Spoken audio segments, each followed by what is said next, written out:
तारक नालो जी, आज इतना 11th our में पब्लिक सर्विस कमीशन में आना कैसा हुआ? 11th आवर तो नहीं है, क्योंकि ये इशू जो 2.5 years हो चुका है।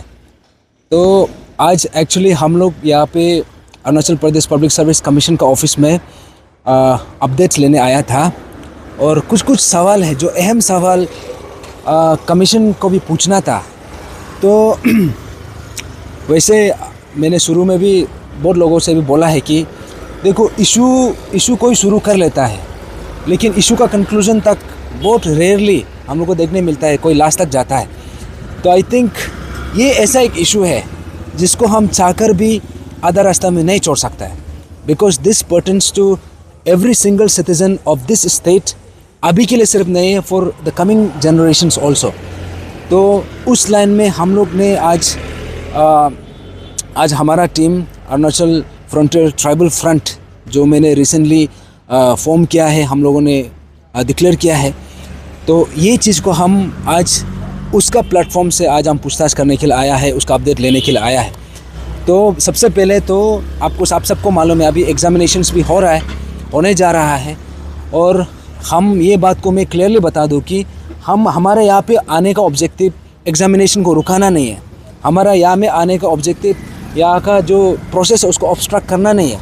हमारा सिंपल सा ऑब्जेक्टिव है कि जो भी एग्जामिनेशन हो सही तरीक़ा से हो, और सही तरीक़ा से तब होगा जब when you have a proper framework. जो प्रॉपर फ्रेमवर्क क्या है?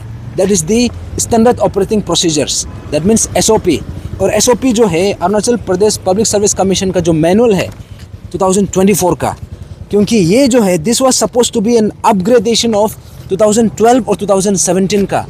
लेकिन ये चीज़ को देख के हम लोग बहुत हैरान हैं। इट इज़ क्वाइट अलार्मिंग कि ये जो नया जो SOP बना है और जो पुराना SOP था, there is hardly any difference. ऐसा लग रहा है कि पुराना SOP को छाप के नया में कंटिन्यू कर रहा है, सिर्फ ईयर को चेंज कर दिया। तो हमने एक रिप्रेजेंटेशन, कॉम्प्रिहेंसिव रिप्रेजेंटेशन लिखा था ऑन 23rd of January 2024 में। इसमें हम लोगों ने जो SOP को लेके 18 पॉइंट्स दिया था कि इसमें कौन कौन सा पॉइंटर्स यहाँ पे आना है। तो सैडली यहाँ पे ऐसा कोई उसमें इनकॉर्पोरेट किया नहीं है। यहाँ में जो है, जो पहले था वही चीज़ को सब इट्स अ कंटिन्यूएशन।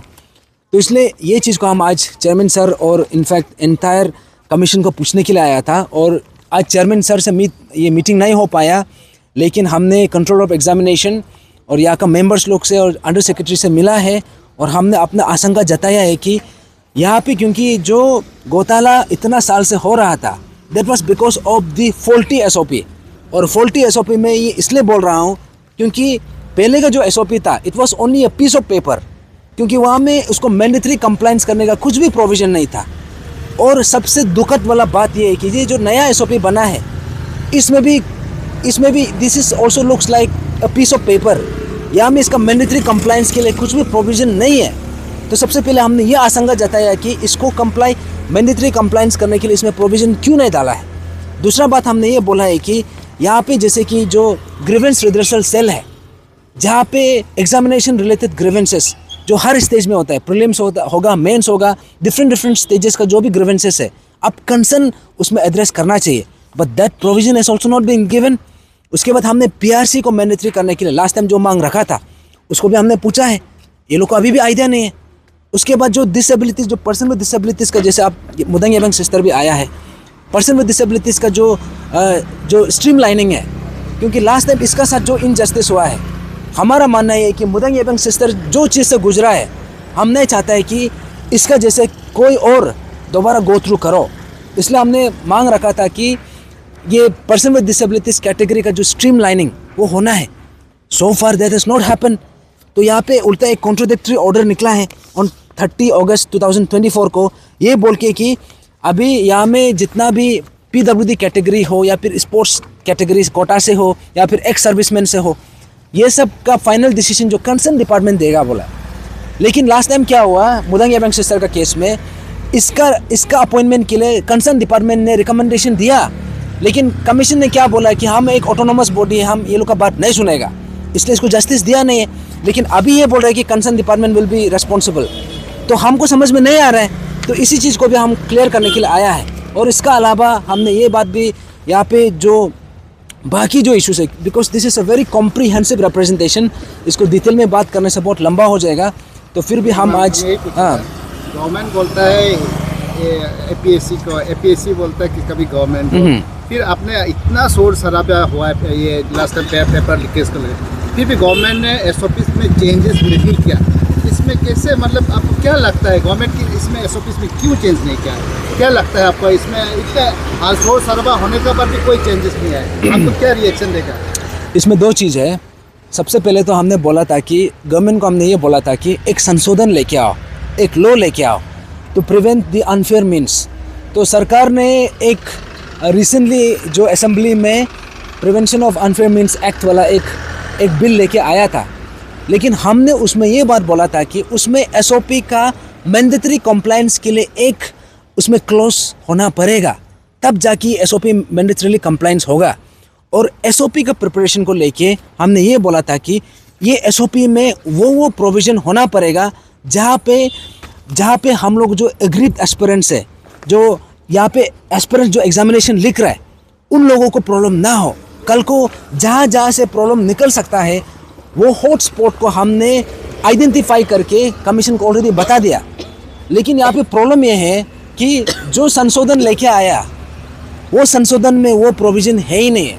और दूसरा बात ये कि जो एसओपी जो बना रहा है इसमें जो हमारा रिकमेंडेशन, हमारा सजेशन को इनकॉर्पोरेट नहीं किया, तो इसमें this is an alarming factor और this is an alarming sign. क्योंकि देखो कल को जब एग्जामिनेशन होगा, दोबारा से कोई अप्रोल होगा, तब जाके फिर से दोबारा इसमें बात करेगा। तो लेकिन उसी चक्कर में बच्चा लोगों का तो उम्र तो निकल रहा है ना, तो इसलिए हम लोग का बोलना ये है कि देखिए आपका पास अभी भी वक्त है, एग्जामिनेशन कंडक्ट डेफिनेटली करना है और जल्दी करना है, लेकिन आपका पास ये जो एसओपी है this must be strengthen. Without strengthening this SOP कोई भी एग्जामिनेशन कंडक्ट करेगा दोबारा से प्रॉब्लम होगा। 2012, 2014, 2017 में भी यही प्रॉब्लम हुआ था। जो एग्जामिनेशन 6 मंथ्स में कंप्लीट होना चाहिए आपने उसको 4 साल तक खींच दिया। वैसे ही अभी हम नहीं चाहते कि अभी कोई भी ऐसे एग्जामिनेशन हो जिसको 6 मंथ्स के अंदर जो कंप्लीट होना चाहिए उसको आप 5-6 ईयर्स तक खींचे, क्योंकि तब जाके असली हैरेसमेंट होता है ना। इसलिए आज हम यहाँ पे आके वो चीज़ को पूछताछ करने के लिए आया था, लेकिन सैडली चेयरमैन सर से नहीं मिल पाया। हम दोबारा आएगा और ये इशू जो है पहले pan Arunachal joint steering committee उठाया था, I was the vice chairman that time, लेकिन हमने पीएजेसी को हमने एग्जिट ले लिया है उससे। लेकिन अभी जो ये इशू है अरुणाचल फ्रंटियर ट्राइबल फ्रंट का अम्ब्रेला से, इसका बैनर का वो से हम ये इशू को दोबारा सा रिग्नाइट करेगा, कंटिन्यू करेगा। एंड अनटिल एंड अनलेस ये जो स्ट्रीम लाइनिंग सही से नहीं हो, हम definitely will come back again. और ये इशू का हम इतना आसानी से हम छोड़ने वाला नहीं है। Thank you so much.